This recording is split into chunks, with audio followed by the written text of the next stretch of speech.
¿qué tal, amigas, amigos televidentes en Extra Plus? Un gusto saludarles, darles la bienvenida a esta edición de Adelante Nicaragua, edición en la que compartimos, como todos los lunes, con los doctores Cairo Amador Arrieta y Humberto Avilés Bermúdez para echarle un rápido vistazo, realmente rápido vistazo, porque una hora es... No es nada. Un tiempito nada más para poder tocar los temas que están sonando en el mundo. Bueno, Víctor Jara discreparía de ustedes porque la vida es eterna en 5 minutos. Continuamos. La vida es eterna en 5 minutos, bueno, pero ya que en el tango dice... 20 años no es nada. 20 años no es nada. ¿Ya? Es relativo, diría Einstein. Como la verdad. Así es. Bueno, Qué filosófico. Una semana, 10 días prácticamente de la caravana de migrantes hondureños que además se fue nutriendo en el camino de unos 1.500, 2.000 personas, adultos, mayores, hombres, mujeres, jóvenes, niños, hasta bebés, en territorio mexicano, por lo menos en la frontera mexicana, habían llegado más de 7.000 personas. 7.500 dice la Jornada de México en el último reporte, que ya lograron llegar a Tapachula, después de que hubo un intento fallido, por cierto, de la policía mexicana, más de 300 hombres, helicópteros, los estuvieron esperando como a 12 kilómetros de Tapachula, se pusieron en formación, pero cuando vieron venir a la multitud, se retiraron, hasta el punto que hubo gente de Tapachula que subió en sus vehículos a buena parte de los marchistas y los llevó hasta la población. Y ya ha aparecido un dirigente de una organización, me temo que es una ONG, que se llama Pueblos Sin Fronteras. Se llama Denis Omar Contreras, el dirigente que desde hace 4 años reside en Baja California, y ni corto ni perezoso se desplazó desde hace 10 días a Guatemala para apoyar a sus hermanos. Cabe decir que no solamente son hondureños, parece que el grueso de los marchistas, de los 7.500 son hondureños, pero hay centroamericanos, se menciona incluso nicaragüenses, dentro de esa multitud, que en declaraciones de este propio Contreras dice que como había habido anuncios oficiales de que no los iban a dejar entrar, se llegaron ante esas amenazas o anuncios amenazantes, dice textualmente, entonces decidimos venirnos a los güey, ¿no? Y entonces lograron estar ahí, parece que van a descansar según lo que han declarado todo el día de hoy en Tapachula, para aparte de descansar, reorganizarse y pensar qué hacen con las posibles ofertas que les haga el gobierno mexicano, ¿no? Ahora, yo supongo que esto de descansar tiene que ver con esperar a los grupos, porque es decir, ciertamente va un grupo nutrido, pero se han venido disgregando, especialmente por la parte que correspondió a cruzar la frontera Guatemala-México, que todavía hay gente esperando para cruzar. Imágenes impresionantes del puente lleno de los marchistas por un lado, el río también lleno de los migrantes cruzando a nado, ¿verdad? Y después la carretera hasta la pata de gente. Dos cosas hay ahí. El puente sobre el río Suchiate, que es el fronterizo entre Guatemala y México. Que constituye el puesto fronterizo, además. Pero ahí hay un par de cosas. Por un lado es la cantidad de gente que va, pero también por el otro lado las reacciones que ha causado en México. Hay muchas reacciones, como vos decías, de apoyo, gente que no solamente los ha transportado, sino que los ha esperado para darles alimentos y bebidas. Ha habido recolecta de ropas también, ¿no? de algunos enseres básicos, algunas cosas básicas para las familias. Pero también hay un movimiento en contra, un movimiento que surgió, o por lo menos yo vi propaganda de este movimiento en enero de este año, que se llama Somos el Muro, que es un movimiento mexicano justamente contra la migración a través de su territorio, pero no en contra, porque la lógica sería estar en contra de los coyotes y de quienes participan del tráfico ilegal o sacan ganancias del tráfico ilegal, sino en contra del migrante como tal, no permitir al migrante. O sea, de la condición de migrante. Sí. Bueno, y hay reaccionarios en todas partes. Ese es un eco tristemente actual que recorre todo el mundo, diría yo. No solamente la vieja Europa, que ya lo hemos comentado aquí, con ese fenómeno del nacionalpopulismo y el tratar de frenar a como dé lugar la masiva migración africana, sobre todo, ¿no? Y de algunos lugares sirios y afganos, ¿no? Las principales víctimas de las guerras existentes en esa parte. Más el discurso, sin ir más lejos, del que en unos días puede ser el futuro presidente del Brasil, por ejemplo, del que hablaremos más tarde, de Bolsonaro. Entonces, y el propio Trump, un discurso más anti-inmigrante que Trump, que comentaba, según, valga la redundancia, comentábamos antes fuera de cámara, que las leyes norteamericanas son sumamente blandas en materia migratoria, ¿no? Y que habría que reformarla para endurecerla. O sea, no creo que haya dicho consensuadamente porque me temo que desconoce la expresión, pero bueno. Interesante de que todo esto ha provocado una serie de reuniones internacionales. Mike Pompeo fue y tuvo una reunión con Luis Videgaray, que es el secretario, que es el secretario de Relaciones Exteriores, el canciller. Luis Videgaray, que dicho sea de paso, Luis Videgaray creo que fue el que invitó a Trump a México en la campaña. Y estuvo en la reunión del Triángulo del Norte Centroamericano con Mike Pence. Exacto. Bueno, dijo que México respetará los derechos de los inmigrantes que quieran entrar al territorio nacional. Ahora vemos cómo actuó el señor Trump. El señor Trump dice: agradezco a México de tener a estos migrantes criminales. Es una demostración de respeto de México hacia Estados Unidos. No, y una afirmación, además de peregrina, peligrosa. Totalmente. Si llegasen a arribar a las fronteras con Estados Unidos, alistaremos el ejército para impedir que lleguen. No es jugando lo que está diciendo. Antes de todo esto, cuando comenzó, había amenazado a varios países sobre las consecuencias de dejar pasar la caravana, valga decir, El Salvador y Guatemala, a quienes... Chantaje con la ayuda económica de suspenderla. Con la suspensión de la ayuda norteamericana. Y a Honduras incluso, ¿verdad? En la prensa de hoy sale una foto de la marcha, un muchacho con una bandera hondureña y otro con una bandera nicaragüense. Da la impresión de que hay muchísimos nicas ahí, ¿verdad? Y no es el caso. Sí, pero es que si saca, como se dice popularmente, por la víspera se saca el día, en el tema migración es Guatemala, Honduras y Salvador los que ponen la inmensa mayoría de migrantes hacia los Estados Unidos. Los migrantes nicaragüenses, a ver, creo que eran algo así como 500 migrantes nicaragüenses los que habían en un bloque de 10.000. No, hombre, de mucho más, de 80.000, una cosa de esa. Del grueso de los protegidos por el estatus temporal migratorio, el TPS, se calcula que en todo Estados Unidos, por lo menos censados, solamente hay 2.500 nicaragüenses, lo cual es un porcentaje irrisorio si se compara con hondureños, guatemaltecos y salvadoreños. Sí. Ahora, sigue hablando el señor Trump y dice que encuentra la mano pachona de los demócratas a favor de esta caravana con el objetivo preciso de desvirtuar, deslegitimar la posición de los republicanos en el contexto de las próximas elecciones del medio término. Nuestro país dice con frontera abierta, pero esa caravana no va a pasar, mucho menos durante mi administración. Todas esas personas son en gran porcentaje son criminales que quieren venir a nuestro país.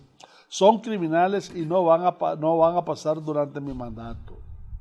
Peña Nieto, por su parte, presidente de México, advirtió que México no permitirá el ingreso a su territorio de manera irregular, mucho menos de forma violenta, porque se hablaba de que la valla de la frontera había sido derribada. Pero ya entraron, ya le demostraron lo contrario. Ya le demostraron lo contrario. Atenta contra la soberanía eso. Pero en medio de todo eso también hay otras expresiones que de alguna manera son de apoyo. Evo Morales, por ejemplo, dice, no existen seres humanos ilegales. Esto es lo que el capital ha hecho creer en México. No puede haber verdadera paz sin justicia social. Las acciones del gobierno mexicano son producto de su obsecuencia con el gobierno de Estados Unidos. Andrés Manuel López Obrador, por su parte, vos tenés mejor esa parte, que mejor de la jornada salió más amplia. Pero él le ofreció... Antes de entrar a Manuel López Obrador, es que este es un tema, desde el lunes pasado lo comentamos, Humberto, que en el mismo Honduras se empezó a hablar de politización de la marcha, de la caravana. Desde el principio prácticamente se ha hablado de la politización de la marcha. Hay quienes dicen que son intereses de partido en contra de Juan Orlando Hernández. Luego empezaron a hablar de justamente lo que decía Trump, el interés de los demócratas supuestamente en este tema. Incluso un amanecido ahí salió diciendo que Nicaragua tenía que ver también con esta caravana. No, que ahora Nicaragua también patrocinó la huelga de Costa Rica, además, ¿verdad? sí. Y está patrocinando toda esta caravana. O sea, no, y son capaces de decir, si es que no lo han dicho ya, que la incidencia nicaragüense en la tal caravana o en la tal marcha es para distraer la atención, a ver si al final le cae el 20, como dicen los mexicanos, al señor Almagro y deja de estar inventando grupos de trabajo inducidos por Carlos Trujillo y presididos por los canadienses, más el cártel de Lima, ¿verdad? Y ponen la mirada en los derechos humanos, por ejemplo, de los migrantes centroamericanos mayoritarios que no son nicaragüenses precisamente, o de los derechos humanos de las grandes mayorías afectadas por la reforma fiscal en Costa Rica, por ejemplo. Por citar un par de... Hay un comentario que me llamó la atención a propósito de lo que estamos hablando. Dice, Nicaragua, dice uno de ellos, no creo, por lo menos el comportamiento histórico, que es lo que estamos hablando, tanto de la migración como de los deportados, Nicaragua es totalmente mínima en términos de ambos. Pero cuidado, en la próxima va a ser más. Pero bueno, a ver, en los 80, cuando aquí estaba la guerra, la migración nicaragüense hacia los Estados Unidos tampoco era enorme, comparada con la migración salvadoreña, que sí era masiva, y ya tenía fuerza la migración hondureña y no digamos la guatemalteca. Pero si los hechos son simples. ¿De dónde salen las maras? Las maras salen de Los Ángeles, del confrontamiento que tuvieron con las bandas coreanas que querían en una lucha territorial de pandillas. ¿Y por qué? Porque había cantidad de salvadoreños. Los había en Los Ángeles, o los hay en Los Ángeles, los hay en Washington, en Chicago, en enormes, unas cantidades increíbles. Están hablando de varios millones incluso. Pero además está demostrado que las maras son la carne de cañón mayoritaria del narcotráfico. ¿Qué es lo que dice López Obrador? ¿Cuál es la propuesta de López Obrador, del presidente? Ofrecerles asilo y trabajo, una vez que se haya resuelto, se haya regularizado su situación migratoria. Eso es a grandes rasgos, ¿no? El gran problema es que son como 120 días para eso. Sí, y a propósito de eso, López Obrador le propone a Estados Unidos y Canadá un plan de inversión, un proyecto para atender estos aspectos migratorios irregulares, por decirlo eufemísticamente, ¿no? Y dar una respuesta política a un tema que apenas comienza a calentarse, pues, con esta gigantesca marcha recién llegada a Tapachula. Pero de hecho esa iniciativa ya se dio. El vicepresidente de Obama, Biden, se reunió con los presidentes del C3 en un programa de varios billones de dólares para precisamente tratar de contener la migración. No sé qué final tuvo. Y ese fue dicho sea paso, Nicaragua no está incluido en eso. No, y ese fue el tema central de la reunión hace 2 semanas, es decir, la semana antepasada, con el vicepresidente Mike Pence, los presidentes de Honduras, Guatemala, el vicepresidente salvadoreño y el canciller mexicano. Justamente ese fue el tema de la migración de Honduras, Guatemala y El Salvador hacia los Estados Unidos pasando por México. Ese fue el tema central de ese encuentro. Pero esto tiene eco, me parece a mí, y de cara dentro de 15 días son las elecciones de medio término en los Estados Unidos y seguramente van a tener su efecto en estas elecciones. Por lo menos es lo que insinúa de alguna manera el presidente Trump al hablar acerca de... Y en eso no se equivoca. Al hablar de las leyes tan débiles, dice él, estadounidenses en el tema migratorio, lo que está diciendo es voten por los republicanos que vamos a poner leyes fuertes, ¿no? De alguna manera. Si querés hablamos de eso, de la implicación que tiene para las elecciones norteamericanas, y hablamos de paso de las elecciones norteamericanas de medio término, a regresar de una pausa en Adelante Nicaragua.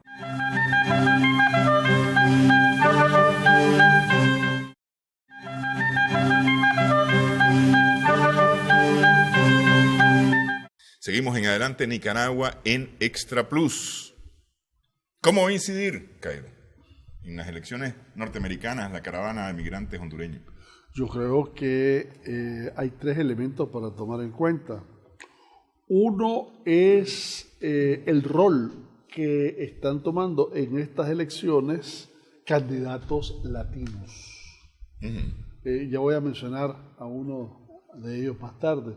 Y 2 es que esta actitud de alguna manera incide negativamente en las otras minorías, los afrodescendientes, etcétera, etcétera, que ya de por sí tienen suficiente elemento para rechazar la política de Trump.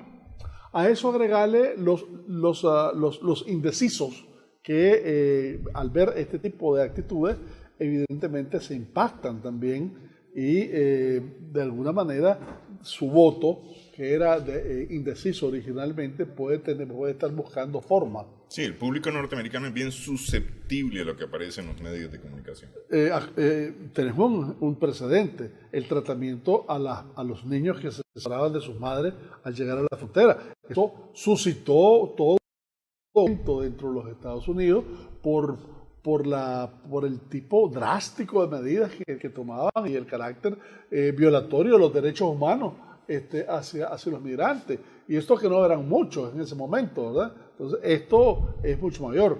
De forma que, y si a eso le agregas también el hecho de que ese programa con Biden, con el C3, etcétera, etcétera, parece que no está funcionando, vas a concluir de que Honduras, Salvador y Guatemala siguen teniendo enormes problemas alrededor de su corriente migratoria, alrededor de su cohesión social interna, ¿verdad?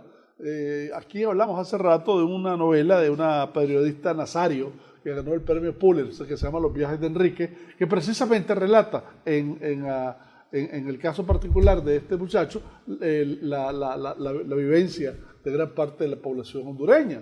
De manera que yo sí creo que va a impactar, ayudado por todas las torpezas que de forma acumulativa se están uniendo de cara a las elecciones. Y eso da la impresión, por lo menos yo me apuntaría a eso, de que estas elecciones van a ser un punto de inflexión hacia la nueva composición partidaria del Congreso y de los gobernadores en Estados Unidos. En este momento las 2 cámaras tienen mayoría republicana.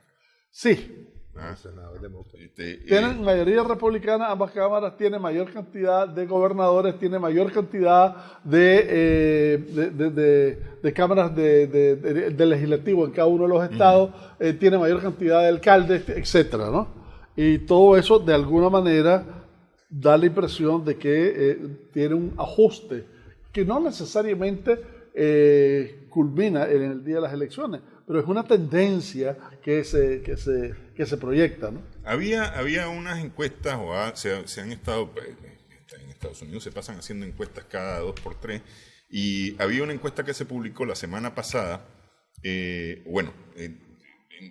encuestas anteriores se hablaba de la posibilidad que perdiera al menos una de las cámaras el Partido Republicano, y que ésta quedara en poder de los demócratas. Me parece que el Senado. Yo entiendo que el Senado está muy cerca. 1 o 2. de los republicanos de perder la mayoría y ser recuperada por los demócratas. Sí. O sea, Sin embargo, en una encuesta de la semana pasada, publicada la semana pasada, que entendería yo que es de prácticamente inicios de semana o finales de la semana anterior, de la medición, se hablaba de prácticamente todo para los republicanos. Creo que era una del Washington Post o uno de estos periódicos. no me suena el Washington Post en esa actitud, pero bueno, la verdad es que desde que se inició todo este proceso electoral, el que más ha contribuido a distorsionar la imagen y el posicionamiento de los republicanos de cara a estas elecciones, a pesar de las enormes organizaciones bien articuladas que tienen, en especial a través del Tea Party, etcétera, ¿verdad? El que ha distorsionado todo eso en contra de los republicanos, iba a decir de su propio partido, pero la verdad es que Trump no es ni republicano siquiera, ¿verdad? Pero ha sido es el partido que lo llevó a la presidencia. Es el partido que lo llevó a la presidencia y el partido que él está notablemente contribuyendo a disminuir. Él es un comerciante de la política. A él le trae sin cuidado que disminuya la impronta republicana en el electorado norteamericano. Lo está demostrando. Por lo menos yo lo veo así. Lo que le interesa es ganar dividendos de otro tipo. Esencialmente, él es un comerciante. Ahora de la política, pues, está haciendo el negocio de su vida con la política. Y si no, a cuenta de que esa última propuesta de Trump, unilateral, una vez más, de retirarse unilateralmente, sin redundancia alguna, sino todo lo contrario, del pacto nuclear con Rusia. ¿Qué? Pretextando que es que China se ha rearmado y que tiene que pararle los pies a China.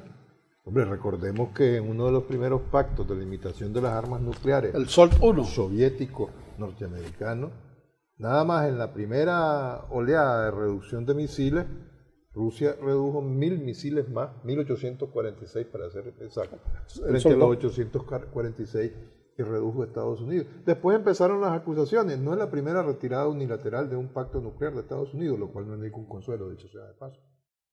Ya George Bush en el 2002 se retiró unilateralmente del pacto nuclear. Y Obama en el 2014 estuvo amenazando y le mandó una carta a Putin en ese mismo sentido, ¿no? Entonces, en la medida que han crecido las tensiones chino-norteamericanas a cuenta de la guerra comercial, una vez más, otra vez unilateralmente declarada por Trump en materia de aranceles, en esa medida la unilateralidad del comportamiento internacional del presidente norteamericano y respetando todos los acuerdos y convenios internacionales es cada vez más alarmante. Al punto que Trump nos tiene a un Twitter de la próxima crisis. Así es. Sí, efectivamente, pero justamente volviendo al tema específico de las elecciones, una cosa que se está presentando es que, y lo dijo Trump en las Naciones Unidas, la economía está en su mejor... He llevado, dice, la economía a su mejor momento, el mejor nivel de empleo en los Estados Unidos, y comenzó a mencionar algunos datos. Cosa que efectivamente está ocurriendo. Hay quienes dicen que no necesariamente gracias a él, sino gracias a la gestión de la administración norteamericana anterior, ¿no? Es decir, de Obama. Pero bueno, está ocurriendo y esto es lo que la gente está viendo. Y si nos vamos a que Trump es el presidente que más ha cumplido sus promesas electorales, atrayendo la inversión o metiendo nuevamente la inversión del propio capital norteamericano dentro de los Estados Unidos, ha mejorado el tema de empleo y demás, y ha tenido una posición bien fuerte contra la migración. De alguna manera, todo esto hace pensar que la gente puede darle el voto a los republicanos pensando en que esa es la política republicana. Hay tres elementos a considerar ahí. El primero de ellos es que está bastante demostrado, y tenemos ejemplos recientes, de que el factor subjetivo es un elemento, hay veces, que pasa sobre la objetividad derivada del comportamiento económico. Trump ha alcanzado en este campo una posición cimera.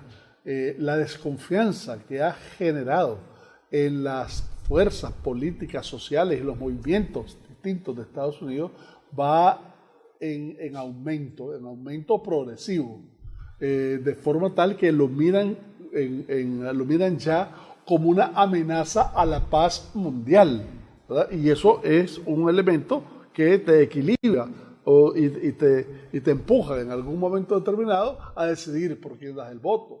Lo segundo es que esa cantidad de empleos que se han generado, de nuevo, por un lado están las políticas económicas del gobierno anterior, pero también tienes que ver la calidad del empleo que se está generando, es sumamente precario.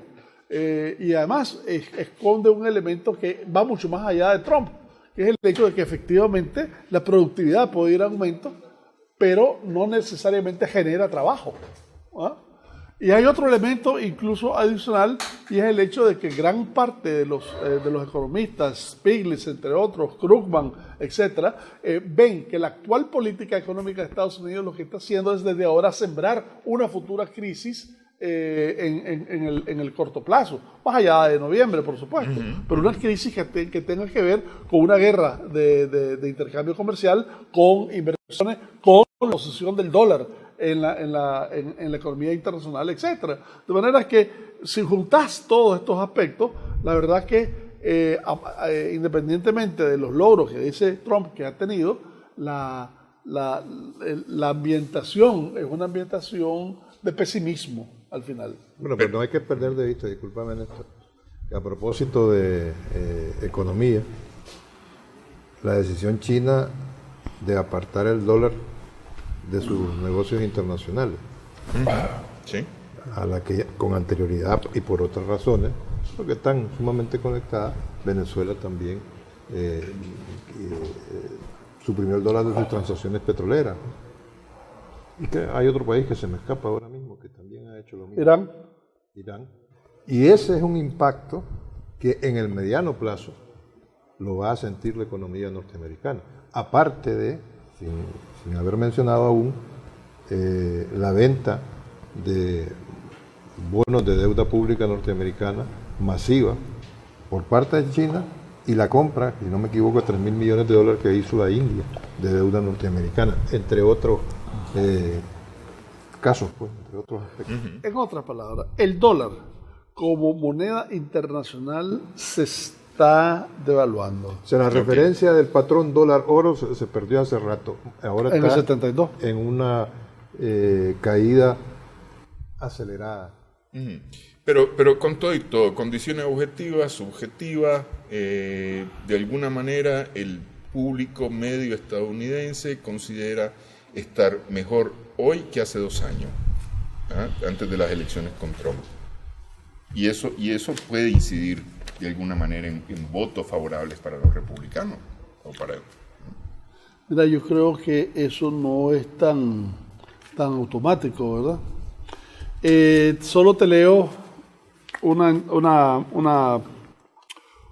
encuesta. En el año 2016, a finales del 2016, el Instituto de Política de la Universidad de Kennedy, de Alta Política en Washington, hizo una encuesta en donde la población en edades entre 18 y 29 años descubrieron que, por un lado, el soporte, el apoyo a lo que ellos asumen como capitalismo estaba sorprendentemente bajo, aumentando enormemente ese sector de indeciso que no sabe cómo se podría llegar a comportar la economía. Por otro lado, la razón de las ansiedades en medio de estas cosas está en el sentido de que hay una decepción también de la misma política, en el sentido de que ellos creen que la política, y aquí estás hablando de Sanders, entre otras cosas, que la política está siendo decidida por los grandes capitales en medio de las elecciones. Valga decir el Citizens United, que fue una resolución de la Corte Suprema de Justicia de hace varios años. La gracia, por ejemplo, que tuvo Sanders y que tienen ahora un factor que está emergiendo de liderazgo dentro del Partido Demócrata es que sus fondos políticos, por ejemplo, los agarran no de las corporaciones, sino de la cantidad de gente que en pocas cantidades están colaborando en su campaña. Lo que quiere decir, por un lado, que están preparando o están haciendo campañas masivas de alta participación y que son ellos y no las corporaciones quienes están entregando su cuota, ¿verdad? Acordate que Sanders dijo durante toda su campaña de que el promedio de donaciones que él tenía era de aproximadamente 35 a 40 dólares. Ahora, en medio de todo esto, la situación que está hablando esta encuesta habla de que la situación de la gente comparada con los 1940, el más del 50-60% en aquel momento superaba la posición y la calidad de vida de los padres. Ahora está debajo pero bien abajo del 50%, alrededor del 22%. Y que incluso en estos momentos, para ser concreto, ¿verdad? El trabajador promedio norteamericano, si viene una crisis cualquiera en su familia que va más allá de los 400 dólares, lo deja viendo dónde los consigue. Sí. Bueno, hacemos pausa en esta edición de Adelante Nicaragua.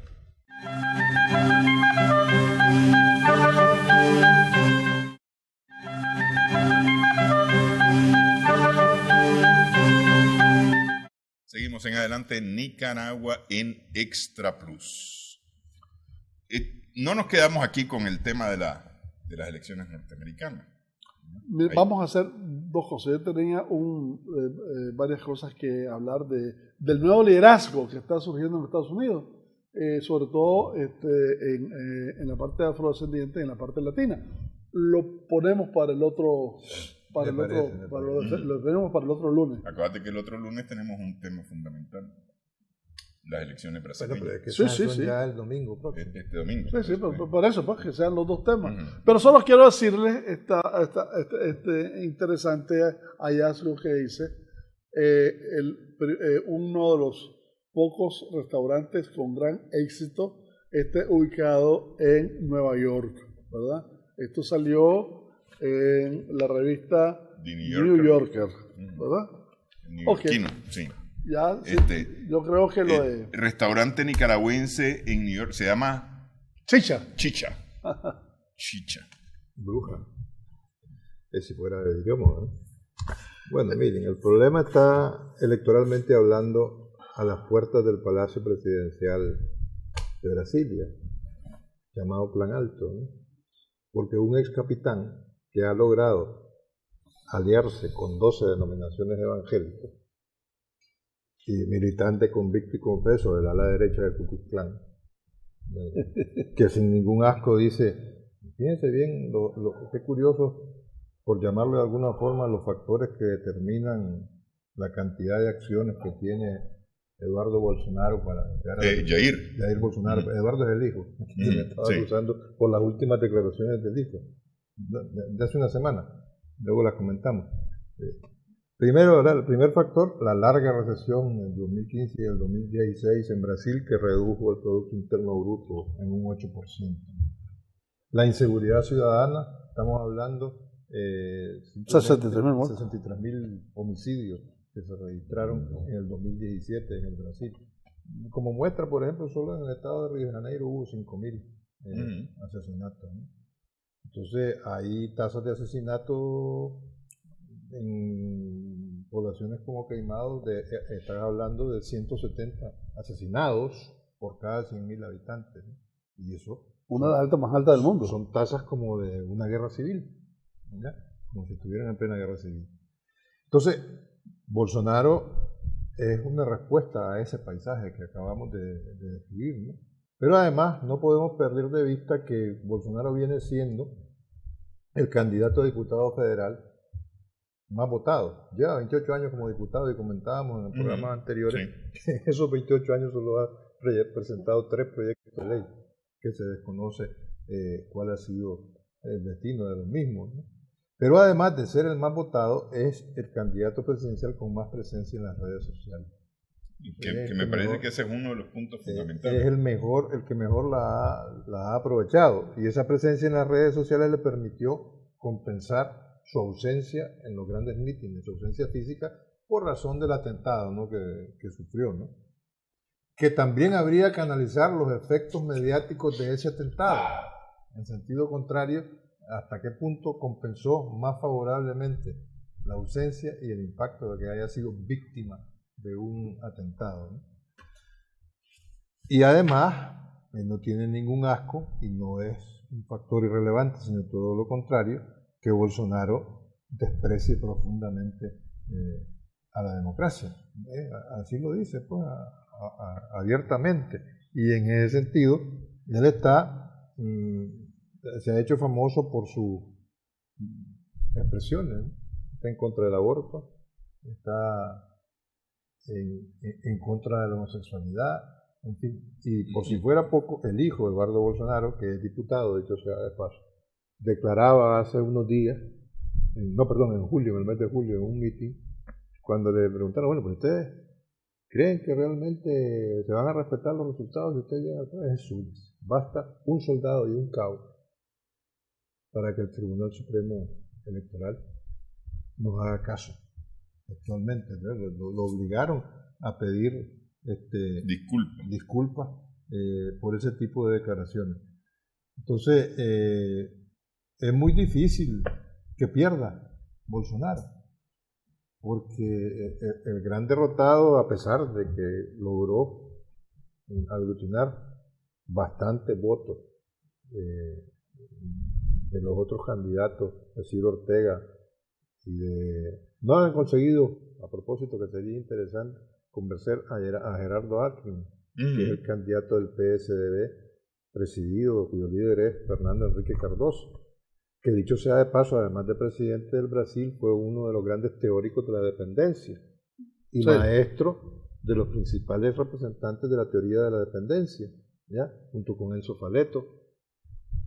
No en balde hay un artículo de un connotado científico social brasileño, Atílio Borón, en el periódico Rebelión y en otros medios de izquierda, ya clásicos en América Latina, que le dice que por favor, que cómo es posible que no apoye a Haddad para evitar que un monstruo como Bolsonaro llegue al poder. Llegue al poder, ¿no? Pero fíjense bien, y para terminar los comentarios en torno al éxito de Bolsonaro, ¿no? ¿En qué se sostiene la propuesta política, la candidatura de Jair Bolsonaro? En primer lugar, en un estado de opinión predominantemente favorable al ejército, no solamente favorable, sino totalmente admirador del ejército y añorante. Y de su pasado. Y por supuesto, y añorante de los gobiernos de facto, de los gobiernos de hecho, ¿no? Entonces, hay una gravitación de lo militar como, si no la más, una de las novedades más inquietantes en la vida política brasileña. Otra de ellos, de los factores de la elección que vamos a tener en segunda vuelta el próximo domingo, es el peso y la intensidad con que se siente en la vida diaria brasileña una atmósfera ultraconservadora, que lo que busca, votando a favor de Bolsonaro, es precisamente revertir una revolución de las costumbres, en todos los órdenes, que significó la presencia del PT en la presidencia de la República Federativa del Brasil durante 3 periodos consecutivos. 12 años, ¿no? Sí. 12 años y un poco. Durante 3 periodos consecutivos hasta que dieron al traste con la presidencia de Dilma Rousseff, ¿no? Entonces, y el tercer fenómeno, ¿cómo ha conseguido tener predilección en esa atmósfera Bolsonaro?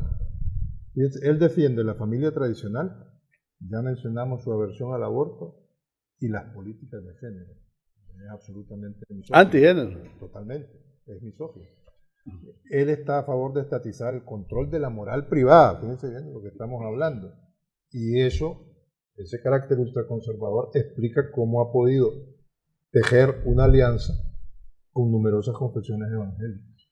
Estamos hablando de unas concesiones evangélicas que hoy por hoy tienen 76 diputados federales, ya producto de la primera elecciones, vuelta, sí. ¿no? Que significa casi el 15% del total de los diputados del Parlamento brasileño. Y por último, y no menos importante... Creo que tienen más diputados que el PT juntos, así ¿no? es. Sí. Y por último, y no menos importante, es el castigo a la corrupción.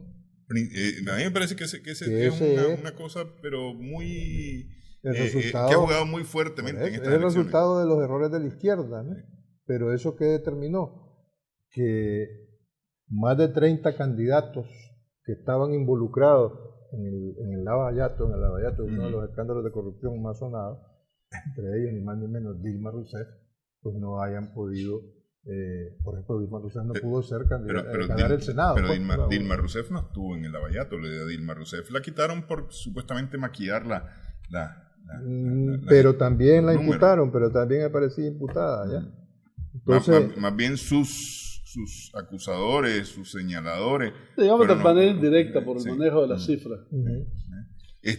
Pero aquí me parece de repente que hay un efecto Trump, de alguna manera, ¿verdad? por supuesto. Pero, y lo vemos más claramente en Filipinas con el triunfo y la acción de Duterte.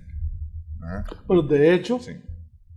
unos comentaristas dicen que Bolsonaro va a ser el Duterte Trump de América Latina. Uh-huh. ¿Ah? Sí, que es una combinación. Ahora, lo que está diciendo Humberto tiene especial importancia alrededor del rol de los evangélicos. Sobre todo. ¿Verdad? Recordad tres cosas solo para hacer el camino rápido. El Tea Party, cuando comenzó con gran fuerza, etc., las sectas evangélicas eran fundamentales. En Guatemala, los evangelistas son la mayoría de la población. Y son los que pusieron ahí a Jimmy Morales. En Costa Rica. Y son los que pusieron al presidente. Sí. En Costa Rica, toda la campaña política de las elecciones fue alrededor más bien de temas religiosos que políticos y económicos. Es más, la tal reforma fiscal que ahorita está en boga no se discutió en la campaña electoral. Así es, sí. Colombia, gran parte del apoyo a Duque también viene de los evangélicos. Y por supuesto, el caso de Bolsonaro es más que evidente. O sea, hay todo un corte transversal de la influencia religiosa de los evangelistas, etcétera, etcétera, que debería ser abordado con mucho más profundidad. Sí. Sí, que hay una involución ideológica en el mejor de los casos. Hace un de conservatismo. De la conciencia social. Uh-huh. Entonces, estamos asistiendo a eso, sin ir más lejos. Ok, pausa. Una última pausa en esta edición de Adelante Nicaragua.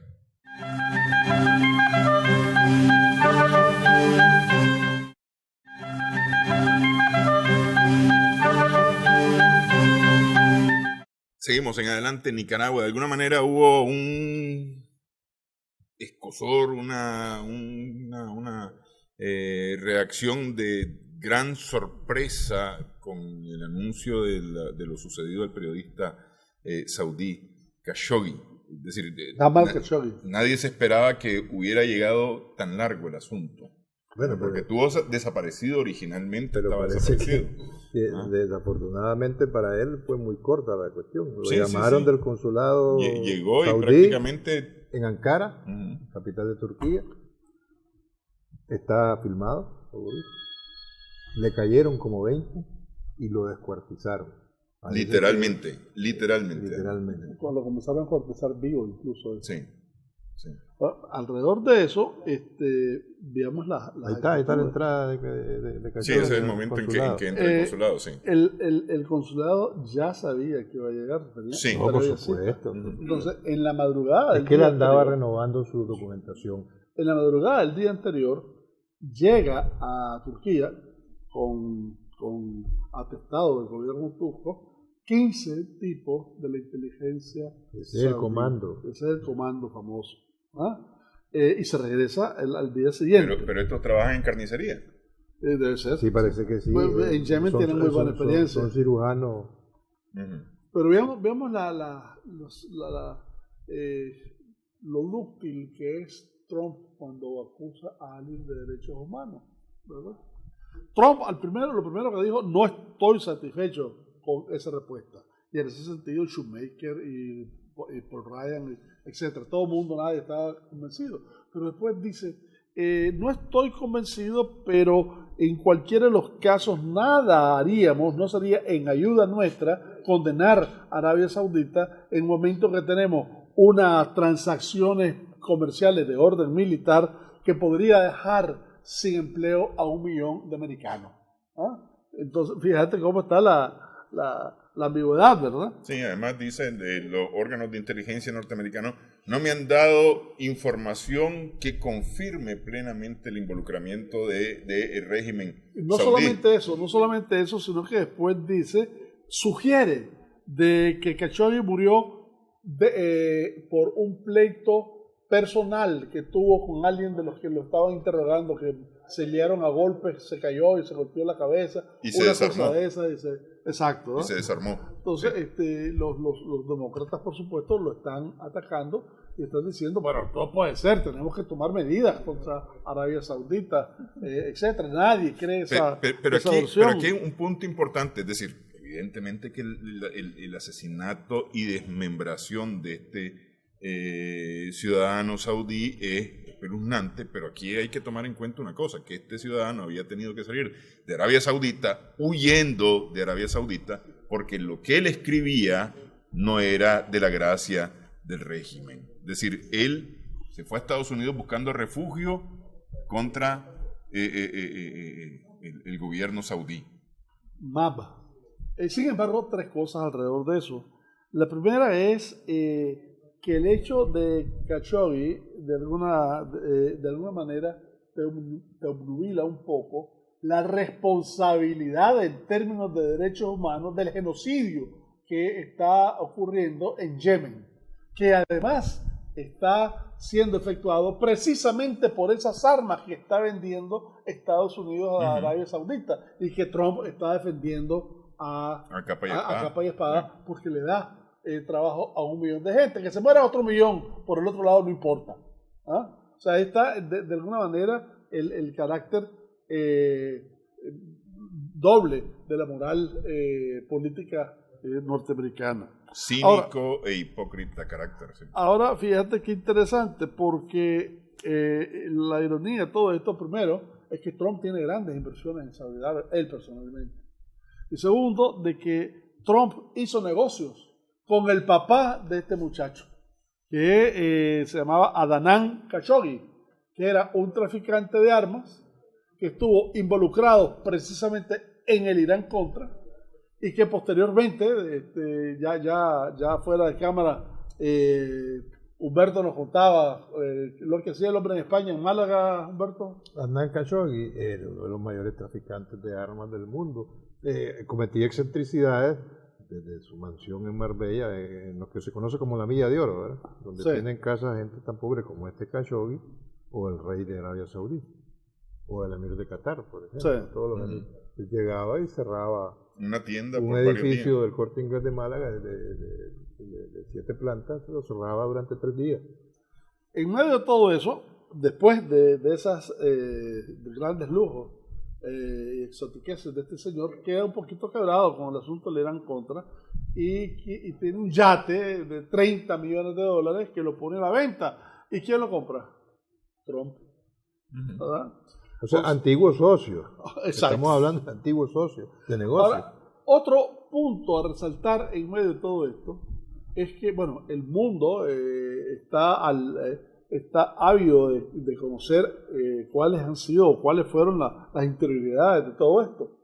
Sin embargo, en los periódicos y los medios de comunicación del mundo árabe lo han minimizado. Sí. Bueno, la principal presión ha venido de parte europea. Sí. Boicotearle la famosa cumbre Davos del Desierto que organizan. Que no va a ir Steve Mnuchin ni los otros. El último que se ha pronunciado es el presidente de la Siemens, precisamente. Y eso coincide justamente cuando Angela Merkel, en momentos difíciles con posterioridad a las elecciones de Baviera, que no le fue nada bien a sus socios Seehofer, dicho sea de paso, pidió hoy oficialmente al resto de sus socios de la Unión Europea que suspendan las ventas de armas inmediatamente a Arabia Saudí. La respuesta no es unánime todavía, están esperando a ver qué pasa, ¿no? Porque justamente España es un suplidor importante de armas para Arabia Saudita. Y entonces, retomando lo otro, los gobiernos árabes, especialmente el Líbano, Bahrein, el Emirato Árabe Unido, Qatar, etcétera, y Egipto, ¿verdad? Es lo que menos ruido están haciendo alrededor de Khashoggi. Es más, dentro de ese apoyo que cada vez es más evidente de Estados Unidos, Arabia Saudita, que es el mayor violador a propósito de derechos humanos que está tan en boga en el mundo hoy por hoy, ¿verdad? Pompeo dice y amenaza por parte de Estados Unidos con represalias serias a quienes estén acusando a Arabia Saudita a causa del caso de Khashoggi. Bueno, es que estas son cosas inconcebibles. Y entonces, para terminar, si tenemos tiempo rápidamente, no con el mundo, de recorrer el mundo, no es nada extraño, sino todo lo contrario, que a inicios de esta semana, el lunes pasado, se haya producido el más grande cisma de la cristiandad desde el año 1054. Han roto sus relaciones cordiales las iglesias ortodoxas. Hay rusas y griegas, como se sabe. Hay 14 en el mundo. ¿Y esto cuál es el objetivo de esto? La impulsa el presidente ucraniano, el tal Poroshenko, porque necesitan reducir la influencia rusa, y en concreto de Vladimir Putin, el presidente ruso, en las iglesias ortodoxas rusas. ¿Y qué influencia tiene? Pues, de las 14 iglesias que hay, que tienen 300 millones de fieles ortodoxas, 12 están en Rusia y representan 80 millones de fieles. Entonces es evidente el interés en disminuir al menos la influencia rusa. Entonces, ¿qué es lo que ha ocurrido? El patriarca ucraniano, el de la Iglesia Ortodoxa rusa, en un concilio, como quien dice, expreso o expresamente concebido en Minsk, en Bielorrusia, para esa ruptura entre la Iglesia Ortodoxa, desconocen a Bartolomeo I, que es el gran patriarca residente en Estambul, y que si bien no es oficialmente el jerarca, ha actuado históricamente como si fuera el primus inter pares, ¿no? en el caso de las iglesias, ¿no? Entonces, en la medida que Moscú tiene esa cantidad de fieles de la Iglesia Ortodoxa, en esa medida ha contribuido históricamente a financiar a la Iglesia. Por eso la maniobra está clarísima, ¿no?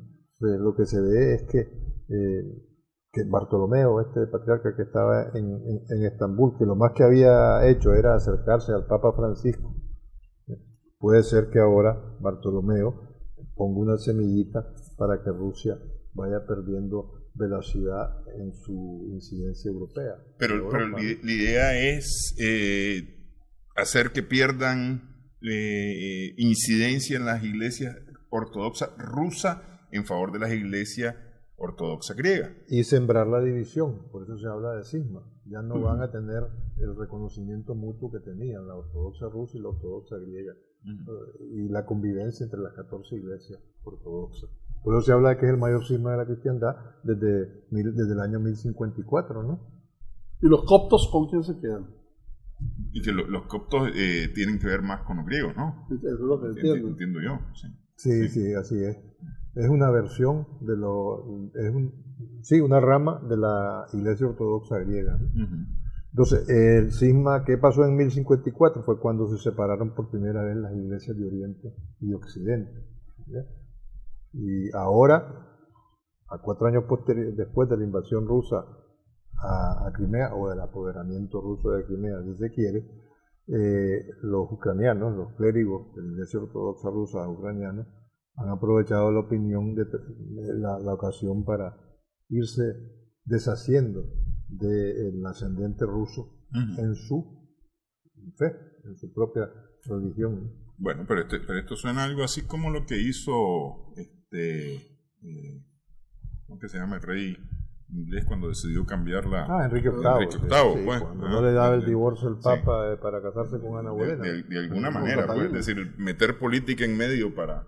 Y lo último así descatable, bueno, lo último, pero que digno de mencionar es la reforma de su gobierno, de su gabinete de gobierno que ha hecho Monsieur Macron, ¿no? Ha cambiado ni más ni menos que al ministro del Interior, no ha cambiado, salió obligado a cambiarlo porque renunció del Gerard Collomb. Y entonces nombró a un más fiel de sus fieles, que era el presidente de su partido en marcha, se llama Christophe Castaner. Ya. Un ministro del Interior que va a tener que afrontar el descontento de policías, de gendarmes, que se están quejando de que no tienen suficiente presupuesto, de que no les han actualizado el armamento y todo eso. Va a estar apoyado por un experto, porque este no tiene experiencia en esas lides, que era ministro de Relaciones Institucionales, con las administraciones públicas, perdón. Es un puesto clave, pero más político que otra cosa. En temas de seguridad o de interior no tiene experiencia, pero lo va a apoyar el jefe de la seguridad del Estado, de la Dirección General de Seguridad del Estado, que es un francés, pied noir, porque es hijo de padres españoles y nacido en África. Laurent Núñez, ya hay ahí sus más y sus menos, porque la ñ, la tilde, de la U. No se llama tilde, tiene... la ñ, la... Vergulilla o una cosa así se llama. Los franceses no lo utilizan. Sí, no lo utilizan, sí. Se limpian con ella, ¿no? Pero este hombre va a ser fundamental porque le va a tocar preparar, ni más ni menos, las próximas elecciones de todos los niveles, las europeas, en mayo del 2019, las municipales y las regionales. ¿Ya? Eso significa que está a cargo de hacer una cartografía de todas las circunscripciones electorales para facilitarle la labor al gobierno. Nuevo ministro de Cultura tuvo que destituir a una de sus estrellas, de Françoise Nissen, se vio denunciada porque empezó a hacer reformas, dueña de una gran editorial, una mujer potentada, pero hizo reformas en varias sedes de su editorial, Actes Sud, se llama la editorial, sin pedir permiso, pues, para reformarla y sin declarar fiscalmente, sin hacer las declaraciones fiscales correspondientes, y la sustituye un tipo que se llama Frank Riester, es el nuevo ministro de Cultura, cuyo mayor reto es la reforma de la televisión pública francesa, ¿no? Después cambió también al ministro de Agricultura y ha nombrado a Didier Guillaume, que es el que viene a sustituir al ministro estrella por excelencia, Nicolas Hulot, que fue un golpe muy duro para Macron. Sí. Hulot tenía mucho prestigio como ecologista. Didier Guillaume es un socialista que viene de los cercanos a Manuel Valls, el hoy candidato a la alcaldía de Barcelona. Un francés que llegó a ser diputado, fue ministro asesor y todo. Primer ministro, ¿no? Y ahora renunció a su diputación en el Parlamento francés para optar a la alcaldía de Barcelona, ¿no? De donde es originario. De donde nació.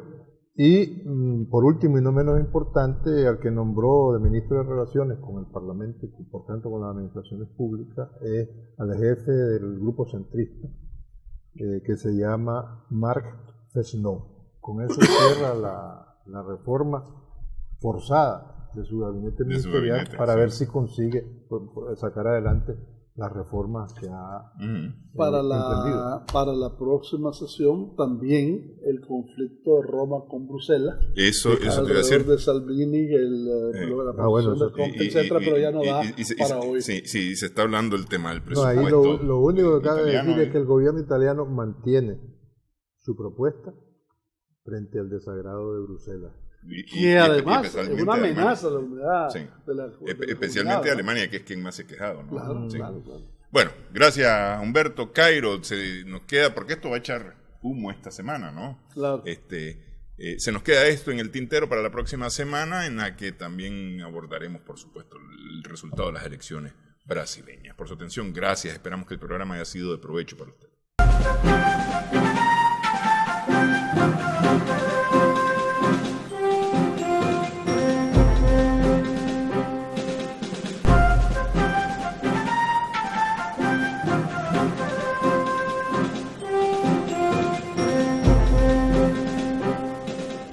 Chao.